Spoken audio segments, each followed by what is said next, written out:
बेटी, प्रसाद सब में बांट दीजिए।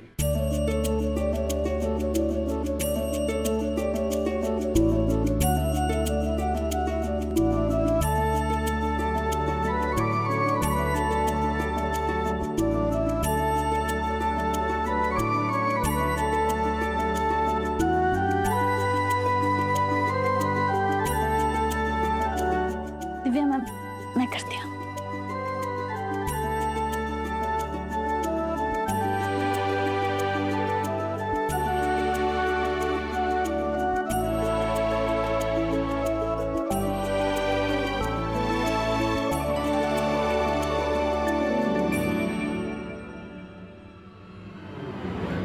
थैंक यू वसु। अगर आज तुम नहीं होती ना तो पता नहीं क्या होता।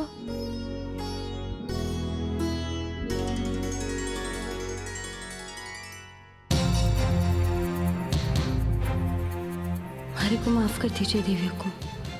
मैंने जो भी किया वो बस इस घर की इज्जत बनाए रखने के लिए किया। अगर मैं दिव्या मैडम की मदद नहीं करती तो पूजा अधूरी रह जाती और यूं मैं कैसे होने देती।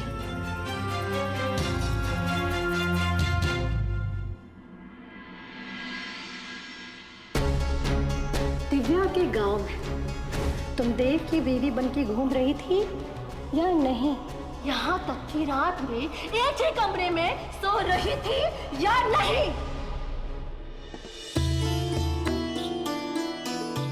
वसुधा, जी देवी हुकुम। तुम घर में सबका कितना ध्यान रखती हो, सबकी परेशानी को अपना समझकर उसे दूर करने की कोशिश करती हो। तुम्हारा यही निस्वार्थ भाव तुम्हें सबसे अलग बनाता है। पर कल तुम्हें पूजा का प्रसाद नहीं बनाना चाहिए था। वो घर की बहू का कर्तव्य था। देवी हुकुम, आपको कैसे पता चला कि वो हलवा मैंने ही बनाया था?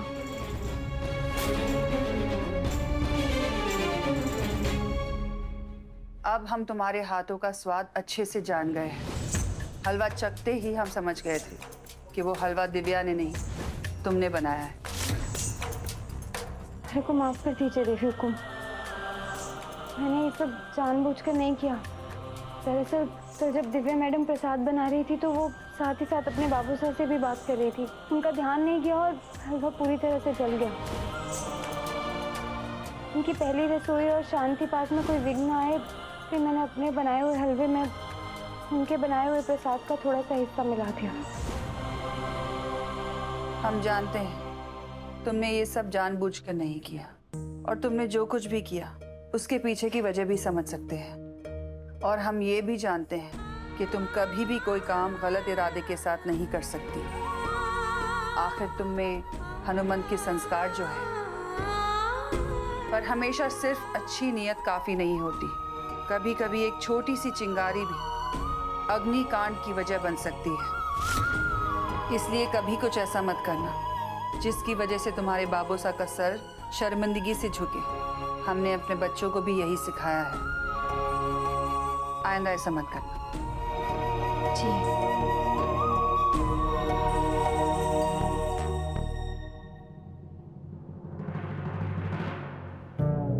हारी भली हो, इतनी बड़ी बात भाभी साहब ने पता चली फिर भी इस नौकरानी से कुछ ना कहा। कोई बात ना, अब तो मैं इससे भी बड़ा बम ढूंढ निकालूंगी जो इस वसुधा सोलंकी के इज्जत के चिथड़े उड़ा देवेगा। मारे को पता है इस नौकरानी के खिलाफ तगड़ा सबूत कहाँ मिलेगा। कोई ना दिख रहा, अब जासूस सारिका अपना काम करके रहेगी। अरे ड्रामेबाज मैडम, यहाँ बाबूसा और बाईसा तो घर में ना आए। सावधान हो जाओ गुलकी, ये जरूर कोई गुल खिलाने आई है। हाय मेरा राम जी, अभी क्या करूं?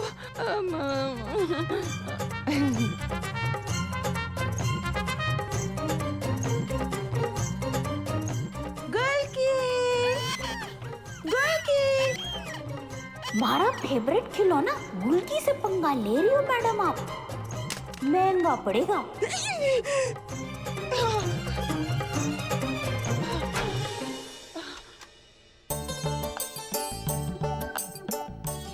उस नौकरानी के खिलाफ कोई ना कोई तो सबूत जरूर होगा जिससे कि मैं इसकी बैंड बजा सकूं।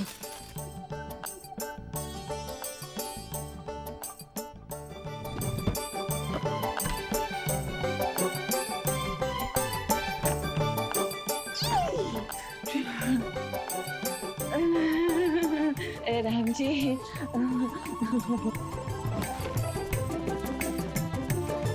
अरे कुछ भी ना है यहाँ पे। उस नौकरानी की किस्मत सच में बहुत तेज है। के नीचे रख दिया।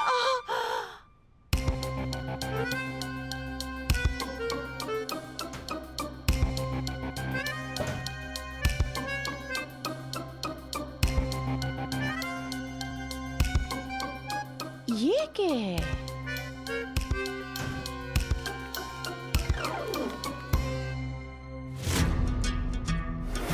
हाँ, पीरे पत्थर।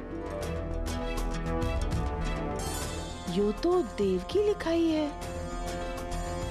हाँ, मिल गयो एटम बम। अब उड़ेंगे वसुधा रानी के इज्जत के चिथड़े।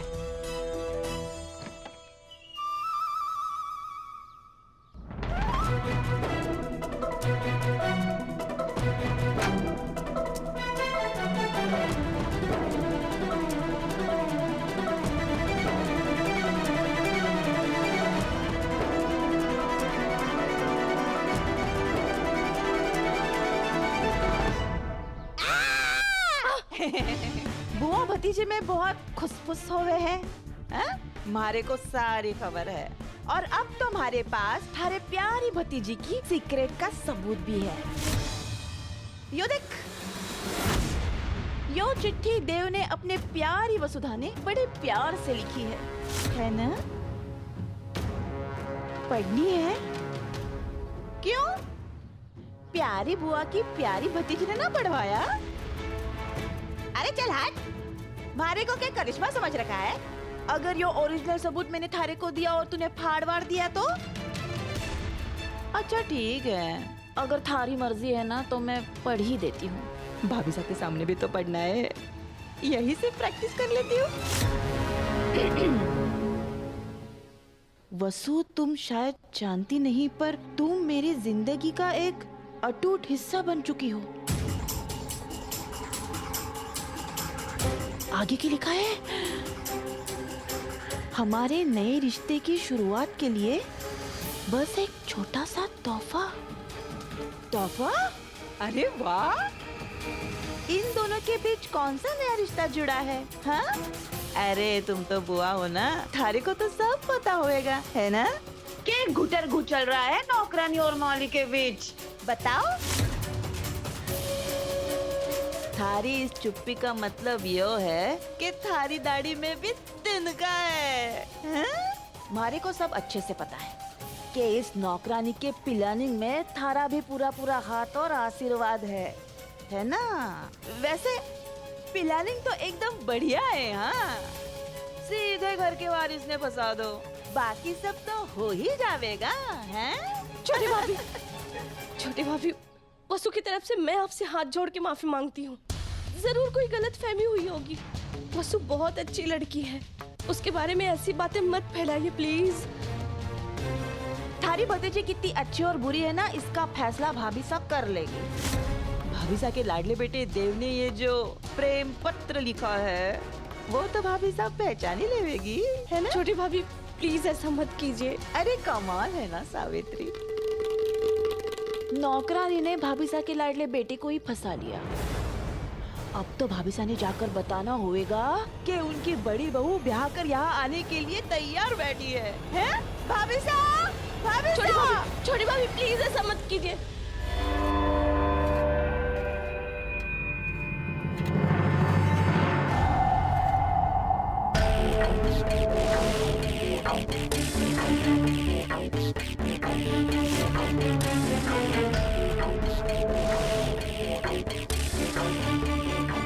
वसुधा रानी,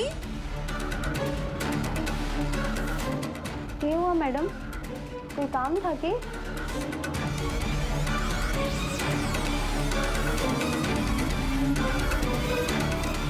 जी थारे आखिरी दिन थारे से काम करवाऊंगी के? ऐसे क्या देख रही है? मैंने पी ना रखी। अभी थोड़ी देर पहले मैं थारे घर गई थी और वहाँ हमारे हाथ ऐसा कुछ लग गया है जो मैं अभी भाभी सानी दिखाने वाली हूँ।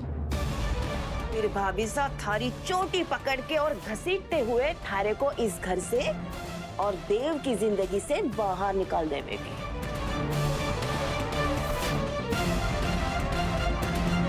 अब थारी उल्टी गिनती शुरू हो चुकी है। आज थारे आंसू है ना, वो भी काम ना आवेंगे। चल मैडम कहाँ लेके जा रही है हमारे को? चलो सारिका मैडम। सारिका, क्या हो रहा है ये सब? बताती हूँ ना भाभी साहब, आपके लाडले बेटे देव और आपकी चहीती नौकरानी वसुधा ने आपके नाक के नीचे के गुल खिलाए हैं, हाँ? और आपको इसकी भनक भी ना है।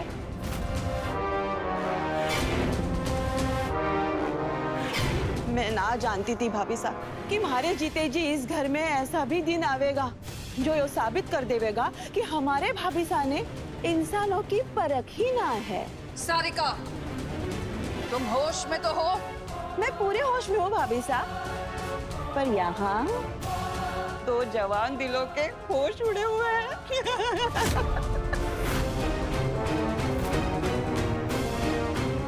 और यो सुनकर आपके भी होश उड़ जाएंगे। भाभी साहब, आपने इस नौकरानी ने इतनी छूट दी, घर की बेटी बनाए रखा, पर इतने से इसका पेट ना भरा। यो तो देव की बींदनी बनने के सपने देख रही है।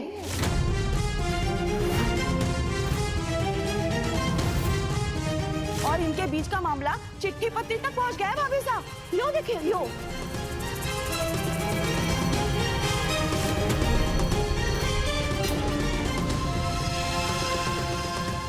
आपकी सारिका ने इन्हें रंगे हाथों पकड़ लिया है।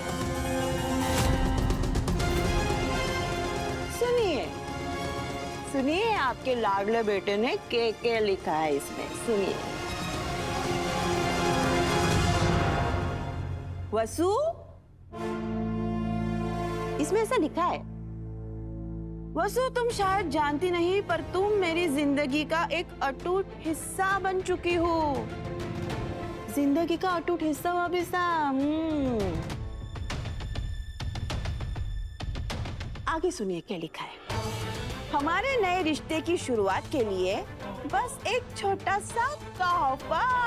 हाँ, तोहफा भाभी साहब, तोहफा भी। हाँ, देख लिया भाभी साहब, आखिर आपके बगल में रखा हुआ घी पिघल ही गया।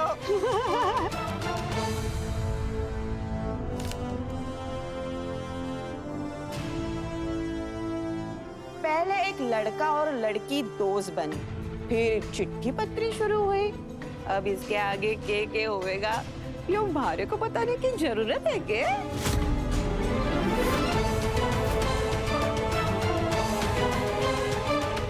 पर भाभी साहब, हमारे को यो पता है कि इन सब में देव की कोई गलती ना है।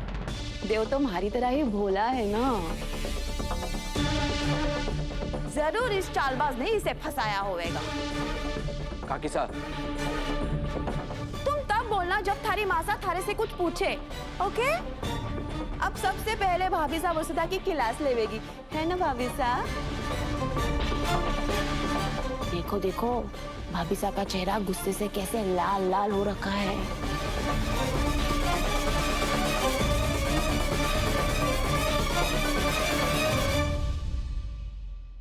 वसुधा, अपनी नजरें ऊपर करो और बताओ हम इस घर में ऐसा क्या हो रहा है जिसकी खबर हमें नहीं है। बता।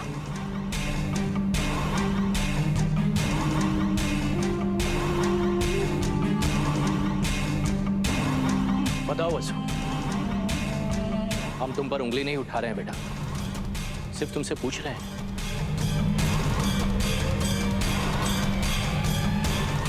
भाई साहब, आप अभी भी लाड लड़ा रहे हैं? अरे इस घर में कचर का बीच कोई है तो ये छोरी है। आज तो वसुधा नाम के सिनेमा का डी एंड होना चाहिए, है ना भाभी साहब? वसुधा, हम तुमसे कुछ पूछ रहे हैं।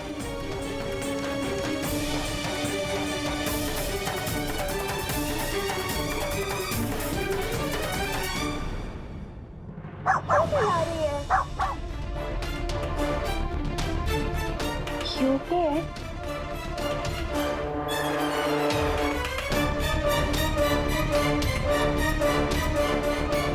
काकी साहब, आप मेरी लिखी हुई एक मामूली चिट्ठी की वजह से वसु पर इतना बड़ा इल्जाम लगा रही हैं। मामूली? देव बाबू, एक लड़के का एक लड़की को प्यार भरा खत देना मामूली बात ना हुए। और मैं थारे पर दोष ना लगा रही। मारे को पता है तू तो भाभी सा का राम है। इस घर की मंथरा तो यो छोरी है। और गांव की छोरियों की तो आदत होवे है पैसे वालों ने फंसाना और फिर ठाट की जिंदगी बिताना। पहली बार तुमने अपने बारे में सही बात की। मैं गांव से जरूर हूँ, पर हमारी जिंदगी में ठाट कहाँ है मयूर जी? अच्छा, अभी अपना मुंह बंद रखो। भाभी साहब सब जानती हैं कब क्या करना है और क्या नहीं। देव, क्या हो रहा है ये सब? मासा, ये सच है कि मैंने वसु को चिट्ठी लिखी थी, लेकिन ये एक दोस्त ने दूसरे दोस्त के लिए लिखा था। इससे ज्यादा कुछ भी नहीं है। और क्या लड़का और लड़की कभी दोस्त नहीं हो सकते? क्या हर रिश्ते को किसी और नजर से देखना जरूरी है? सच में? दोस्ती से ज्यादा तुम दोनों के बीच कुछ भी ना है? कुछ भी ना? मासा, वसु बस मेरी अच्छी दोस्त है और हम दोनों के बीच ऐसा कुछ भी नहीं है जिसकी वजह से आप लोगों को शर्मिंदा होना पड़े। और मेरे अंदर प्रभात और चंद्रिका सिंह चौहान के संस्कार हैं और मेरे संस्कार मुझे कुछ भी गलत नहीं करने देंगे।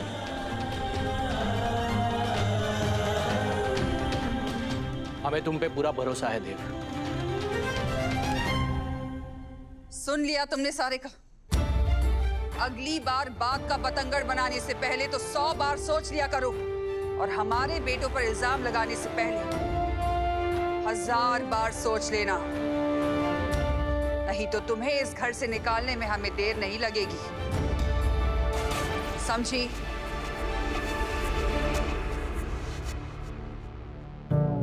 हर बार बोलती रहे घर से निकाल दूंगी, घर से निकाल दूंगी, घर से निकाल दूंगी, पर निकालती तो ना है ना। डरना तो पड़ेगा ही।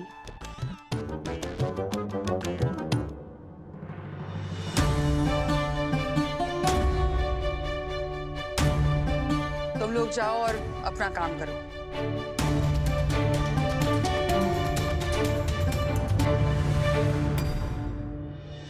अरे रुक, इतनी जरूरी चीज छोड़कर जा रही हो क्यों? आशिक का लव लेटर अब पेटी में संभाल कर ना रखना। ओहो, वसुधा मैडम, आप हमारे से गुस्सा हो? अब मैं क्या करूं? सारी बोलो आपको, या तो फिर उठक बैठक करूं? देखो, अरे ऐसा कौन सा राम बने थारे पास जो तू हर बार मारे से बच जावे है? जो भी टोना टोटका करवाया है प्लीज हमारे को भी बताना। सारिका मैडम, जैसा आप सोच रही हैं वैसा कुछ भी ना है। सारिका मैडम, जैसा आप सोच रही है वैसा कुछ भी ना है। अरे जैसे को तो मैं खूब अच्छे से जानू हूँ। पहले तो नौकरानी बनकर अपने मालिक का दिल लूटोगी और उसके बाद उनके घर की तिजोरी। लेकिन सारिका के होते हुए थारा यो पिलान है ना, बस पिलानी बनकर रह जाएगा, समझी? रसोई में चल, बहुत काम है। ओहो, ब्रेकिंग न्यूज! देखो कैसे एक नौकरानी दूसरे नौकरानी ने बचाने आ गई। मैं खूब अच्छे से जानू हूँ, तू ही इसकी गुरमैया हो ना। तूने इसे सिखाया ना कि देव ने कैसे अपने प्रेम जाल में फंसाए। आज से हमारी नजर हर वक्त थारे ऊपर है। मारे से बच के रहना। मैं करिश्मा की तरह कच्ची खिलाड़ी ना हूँ। 25 सालों से ऐसे ना टिक गई इस घर में, समझी? बच के रहना तुम।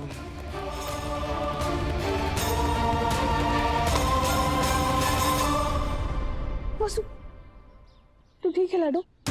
हाँ बुआ, अब तुझे इनसे बहुत संभल कर रहना होगा। अगर एक भी गलती हुई तो ये तिल का ताड़ बनाकर तुझसे तेरा सब कुछ छीन सकती है लाडो।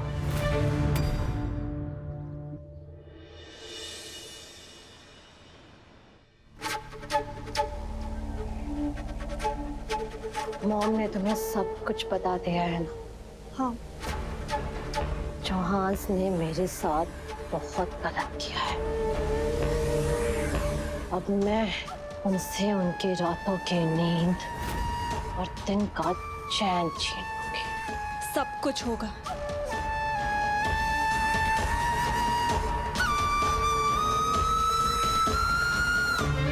उससे पहले तुम्हें यहाँ से बाहर निकालना है। मुझे फर्क नहीं पड़ता मैं कहाँ और कैसे हूँ। मुझे उन चौहान को बस सबक सिखाना है। एक एक थप्पड़ का बदला लेना है मुझे, जो सिर्फ तुम कर सकती हो। तुम मेरी ट्रम्प कार्ड हो, मेरी हुक्म का इक्का। मैं जानती हूँ तुम मेरे लिए परेशान हो, पर एक बार उन चौहान को मिट्टी में मिला दो, मेरे कलेजे को बहुत ठंडक पहुंचेगी। बोलो, ये काम करोगे ना? करोगे ना? बोलो, करोगे ना? बोलो, अरे तो जा रही हो, बोलो, चाहिए यहाँ से, बोलो, वो चौहान को छोड़ना मत, तुम्हें चौहान से बदला लेना होगा। चौहान ने मेरी जिंदगी बर्बाद की है, तुम्हें उसे बर्बाद करना होगा। मुझे बदला चाहिए, बदलो।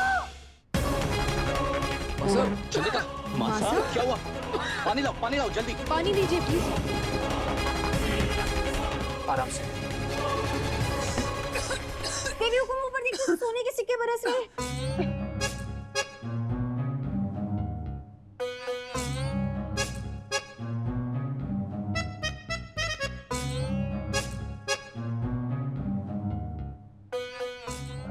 वो जब बचपन में हमारे को ऐसे ठसका लगता था ना, तुम्हारी अम्मा यही बोल के हमारा ठसका ठीक कर देती थी।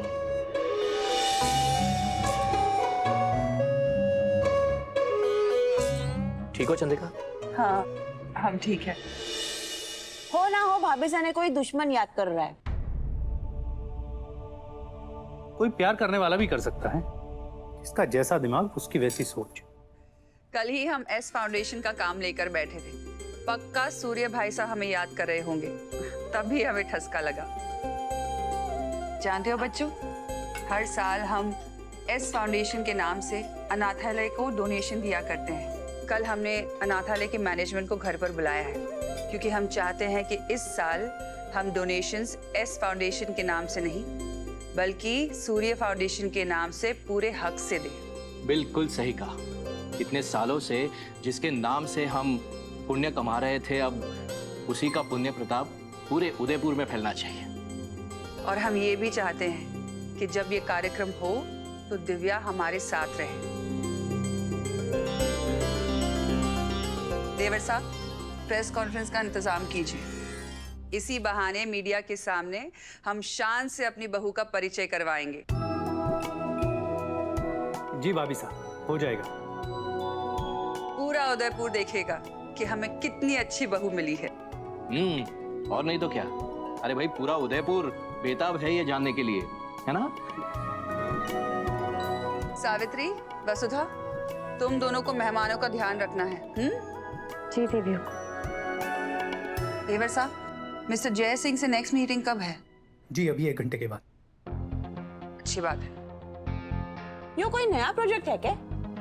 सब कुछ बताना जरूरी नहीं है, कॉन्फिडेंशियल है। कॉन्फिडेंशियल?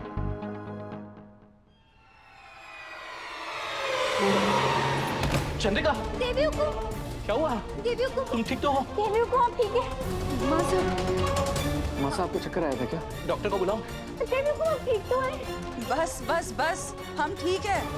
बस पैर में साड़ी फंस गई थी, इसलिए पैर फिसल गया। माँ साहब अपना ध्यान रखा कीजिए। अब हमारी बहू आ गई है तो वही हमारा ध्यान रखेगी। बस बड़ी बहू भी आ जाए, बेटे और बहुओं के हाथ में सारी जिम्मेदारी सौंप कर तुम्हारे पापा सा और हम बस वर्ल्ड टूर पर निकल जाएंगे। Europe, UK, Switzerland. ऐसे कैसे? हम लोग इतनी आसानी से नहीं छोड़ने वाले आपको। माँ साहब, रात बहुत हो गई है, अब आप ऑफिस की फाइल्स को हाथ में ले आएंगी, सीधा कमरे में जाएंगे और आराम करेंगे। आप आराम कीजिए भाभी साहब, मीटिंग कल रख लेंगे। अरे हम ठीक है। माँ साहब चलिए। माँ साहब आराम करो। मैं ले चलिए जाती माँ हूँ पापा से। हाँ, आइए। ओके।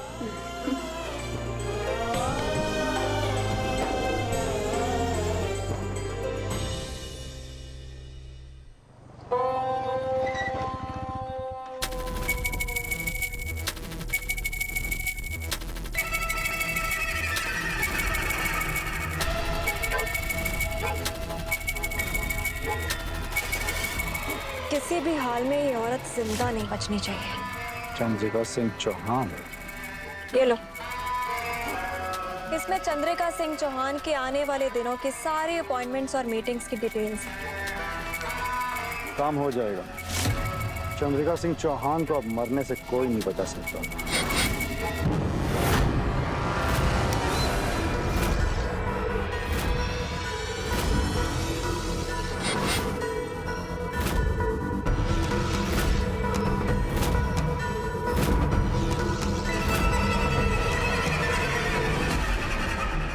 रामू जी, गोपाल।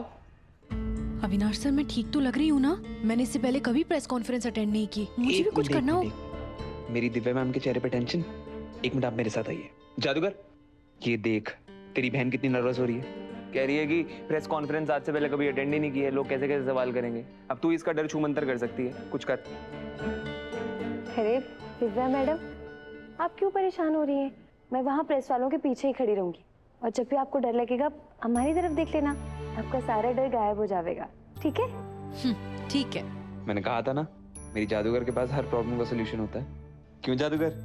अच्छा, वैसे दिव्या मैडम, आज आप बहुत खूबसूरत लग रही हैं। बीवी किसकी है और मैं कैसे लग रहा हूँ? बहुत सुंदर। बड़े हुकुम, बाहर प्रेस वाले आ गए हैं।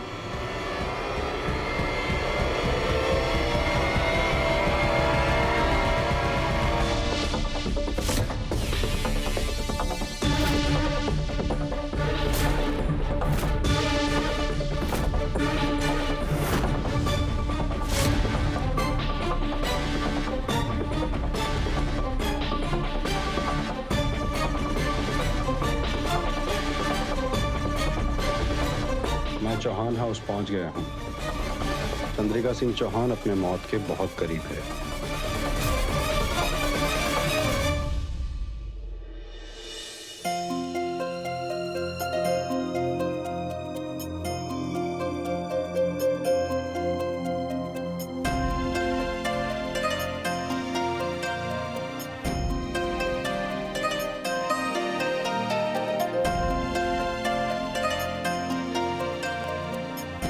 खुश रहो।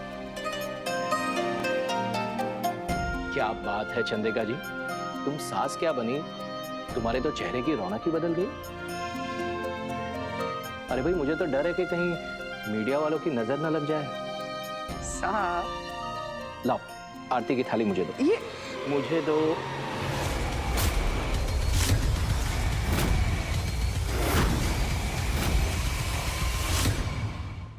दिया बुझ गया, मतलब अब शुक्र है। मारे को तो लागे है कि बहुत बड़ा संकट भाभी साहब पर आने वाला है।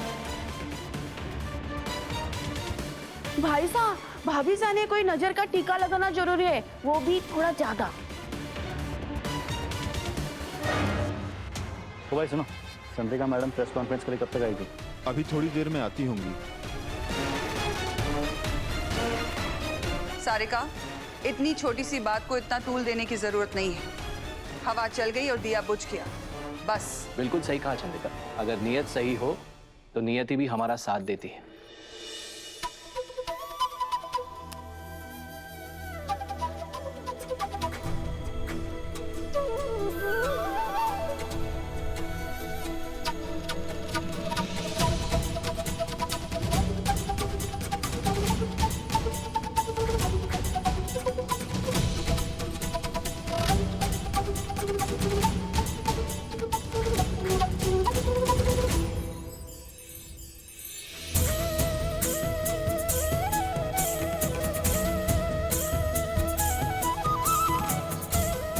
चलो हम सब तैयार है, हमें चलना चाहिए, प्रेस कॉन्फ्रेंस के लिए देर हो जाएगी। हाँ हाँ चलो।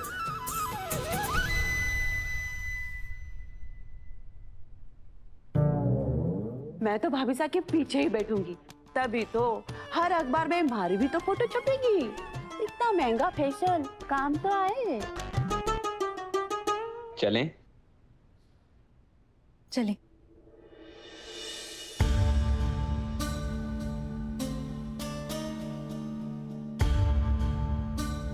पता नहीं हमारा मन क्यों घबरा रहा है, क्यों बार बार ऐसा लग रहा है कि देवी हुकुम को घर के बाहर कदम रखने से रोक लूं। हे माता माई, हमारे परिवार की रक्षा करना।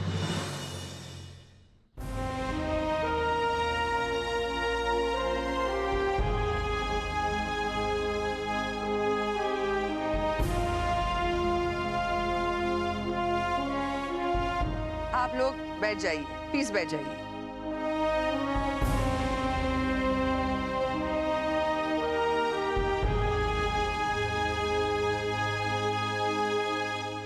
सारिका, बैठो बैठो।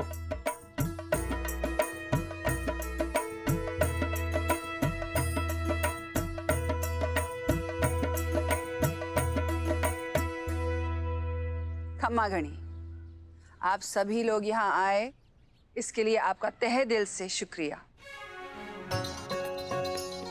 जैसे कि आप सब जानते हैं, हर साल हम उदयपुर अनाथालय को डोनेशन देते हैं, पर ये साल कुछ खास है।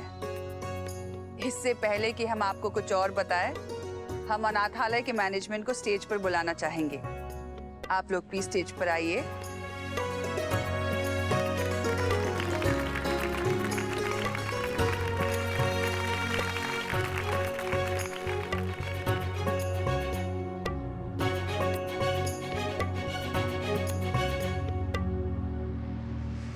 आप लोग सोच रहे होंगे कि इस साल ऐसी क्या खास बात है। हर साल हम अनाथालय को एस फाउंडेशन के थ्रू डोनेशन देते हैं। कई लोगों ने कई बार हमसे पूछा भी कि इस एस फाउंडेशन में एस का क्या मतलब है।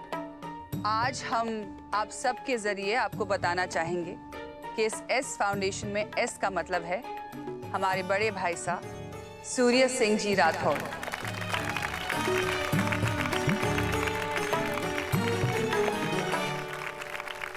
और आप सबको ये बताते हुए हमें बेहद खुशी हो रही है कि हमारे बड़े भाई साहब की बेटी अब हमारे घर की छोटी बहू भी है, और उसका नाम है दिव्या अविनाश सिंह चौहान।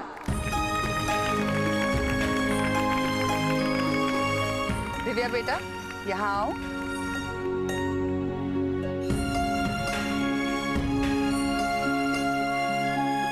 आओ बेटा, अपने हाथों से ये चेक इन्हें दो।